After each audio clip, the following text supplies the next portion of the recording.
All right, Dr. Singh, today you presented at the Glaucoma 360 meeting a talk on surveillance as a predictor for disease outcome in glaucoma patients. Could you give an overview of what your presentation was about? Yeah, the overall message, Mark, is that there's been a lot of emphasis on compliance with therapy, but compliance doesn't assure a good outcome.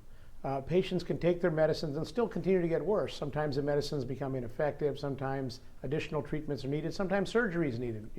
There are non-medical options also, laser and surgery. And the major point was the only way to find out how the patient needs to be appropriately treated over time is to make sure they're following up at regular intervals. And so it's been my firm belief in clinical practice for 20 plus years that the patients who are at greatest risk of vision loss from glaucoma are ones who don't show up regularly and so can go long periods of time without being measured to see if they're getting worse or not, and a subset of those will end up doing very badly when there could have been interventions that might have prevented them from getting worse. And I think this emphasis on compliance and lack of emphasis on adequate disease surveillance, making sure patients stay in the system and come back regularly, has been puzzling to me. Why haven't we put more emphasis on surveillance? And now we were able to back this up with some data as part of a UCSF-Stanford collaboration at San Francisco General Hospital, that it does appear that poor surveillance is a predictor of disease severity, that patients patients who are not followed regularly, who drop out and don't come back when they're supposed to, do worse than those that do come back regularly. And this is independent of compliance. And it also turns out that compliance and surveillance don't correlate that well. So there are patients, you would think the patients who aren't non-compliant with their medicines are also the same people who don't come back for their visits, but it turns out that they don't correlate that way. There's some people who take their medicines but don't come back for their visits thinking, hey, I'm on my medicines, I don't need to come back, I'm doing fine. And whereas there are others who come back but don't take their medicines. And coming back and being seen regularly may be at least as important, if not more important, than taking your medicines. And this has been overlooked. Now, we found an association between disease severity and follow-up adherence, but what we really need is a prospective study to prove this on a larger scale. So our work is preliminary, but it was a fairly robust study, and we think the findings are real. You offered, in the course of your talk, you offered some suggestions to the clinician as to what they should do in terms of surveillance. Could you expound on that a little bit? Yeah, so I think patients should ideally be diagnosed early with the disease because then you have the luxury of time to some extent to follow them over time. Now we know that glaucoma in its earliest stages is asymptomatic in most cases.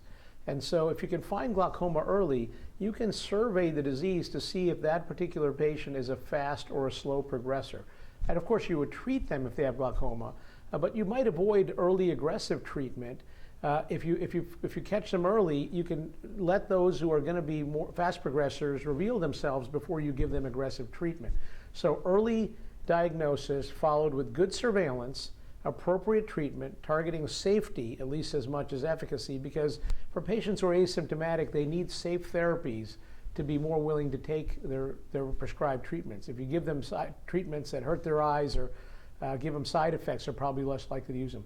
Now, disease surveillance going forward is important, but one other caveat here is that there are fast progressors. There's a subset of patients that are destined to do poorly, and those people should be identified sooner and will require more aggressive therapy. Fortunately, there are more slow progressors and fast progressors, right. But the fast progressors will sometimes need early surgery because to get their pressures adequately low to slow the disease, you'll have to sometimes do a trabeculectomy or a tube implant relatively early. So there's really no cookbook approach to treating every patient the same way. We really have to personalize or individualize glaucoma care.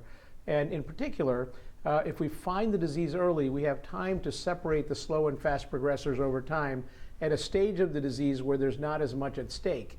In contrast, if you find patients at later stages of the disease without any prior history, we often go right to aggressive treatment because we don't want to take any chances if their central vision or even other vision, even peripheral vision's at risk in a way where they would noticeably be impacted.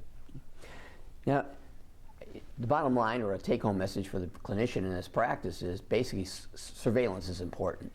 what would you recommend to a clinician if he's not following these I think I would consider it almost like a protocol. Yeah. So, oftentimes the last words that an ophthalmologist or an eye care provider will tell their patients as they leave the office is, don't forget to take your medicines. What I tell them is, don't forget to take your medicines, but also don't forget to come back. If I see you regularly over time, we'll be able to see how your disease is doing and adjust treatment. And if you are doing not as well as we'd like, we can always add more medicines, do laser, do surgery. But if you don't come back regularly, don't assume that just by taking your medicines you're going to be okay, because we don't know what the future holds. And the only way we'll know for sure is with adequate disease surveillance. Now, in the future, as our population grows, our aging population grows, and we have more and more people with glaucoma, and we identify more patients, I think there may not be enough as far ophthalmologists to take care of all the individuals with glaucoma. So we'll have to be more creative to have adequate surveillance. And this may involve telemedicine, some home monitoring. It may involve co-management with other providers who can perhaps do some of the tests that the ophthalmologist would do and provide this information in between the ophthalmologist visits. So this model of seeing patients every 3 to 6 months with the ophthalmologist could change, where the slow progressors are seen less frequently by the ophthalmologist and are maybe co-managed or have some way of having their information provided to the doctor other than coming in for the regular visit. One of the promises of drug delivery, though, is that currently patients take eye drops and they can get them refilled on the phone. One of the real promises of drug delivery is better surveillance. So if patients have to come in every 6 months to get their drug delivery device changed or a new dose of the drug given, it gives you an opportunity during that visit to obtain measures of how they're doing as far as their disease. So I think that'll be an additional benefit of drug delivery advances in glaucoma. Not only will you be more likely to be certain that they're getting their medicines by taking the eye drops out of the equation, which of course the patients have to instill themselves, but in addition, you will be able to have better surveillance of patients because they'll be seeing you at regular intervals to get their medications.